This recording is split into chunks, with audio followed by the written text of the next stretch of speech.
জুলাই গণ অভ্যুত্থানের প্রথম বার্ষিকী উপলক্ষে নারায়ণগঞ্জে দেশে প্রথম জুলাই শহীদ স্মৃতিস্তম্ভে পুষ্পস্তবক অর্পণ করেছেন জেলা প্রশাসক, জেলা পুলিশ, র্যাব, ফায়ার সার্ভিস সহ বিভিন্ন দপ্তরের কর্মকর্তা, বিভিন্ন রাজনৈতিক দল ও শহীদ পরিবারের সদস্যরা। মঙ্গলবার সকাল ৯টায় নারায়ণগঞ্জ সদরের হাজীগঞ্জ এলাকায় স্থাপিত দেশের প্রথম জুলাই স্মৃতিস্তম্ভে ফুল দিয়ে শ্রদ্ধা জানান জেলা প্রশাসক জাহিদুল ইসলাম মিয়া এবং পুলিশ সুপার প্রত্যুষ কুমার মজুমদার। এরপরে একে একে সরকারি বিভিন্ন দপ্তরের কর্মকর্তারা স্মৃতিস্তম্ভে শ্রদ্ধা নিবেদন করেন।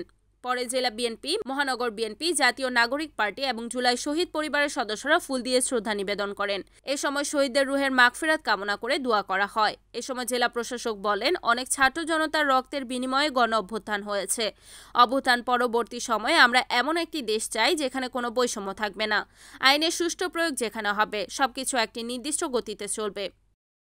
2024 সালের আজকের এই দিনে, যেটিকে আমরা 36 জুলাই হিসাবে পরিচিত, বাঙালি জাতির ইতিহাসে, বাংলাদেশের ইতিহাসে একটি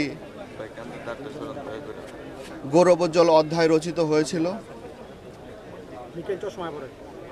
দীর্ঘ প্রায় 1.5 দশকের যে জুলুম, নির্যাতন, অন্যায়, তার বিরুদ্ধে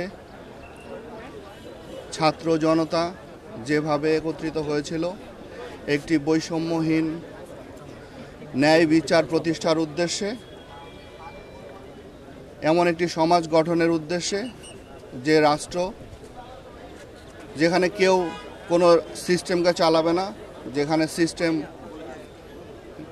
তার নিজের গতিতে চলবে, যে রাষ্ট্রে থাকবে না কোনো বৈষম্য, যেখানে কারো অধিকার হরণ হবে না, সেই লক্ষ্যে যে আন্দোলন হয়েছিল, আমাদের যে শহীদ হয়েছিলেন আমাদের সন্তানেরা, আমরা আজকের এই দিনে তাদের প্রতি কৃতজ্ঞতা জানাই।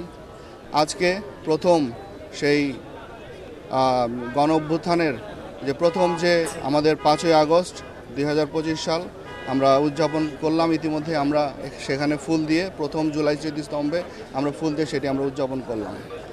আমরা শহীদ পরিবারের সকলকে নিয়ে, আমাদের সরকারি সকল কর্মকর্তা, রাজনৈতিক নেতৃবৃন্দ, আহত যারা হয়েছিলেন সকলকে নিয়ে আমরা এই শহীদ প্রথম জুলাই স্মৃতিস্তম্ভে আমরা ফুল দিয়ে আমরা তাদের প্রতি সম্মান, আমরা কৃতজ্ঞতা অর্পণ করলাম।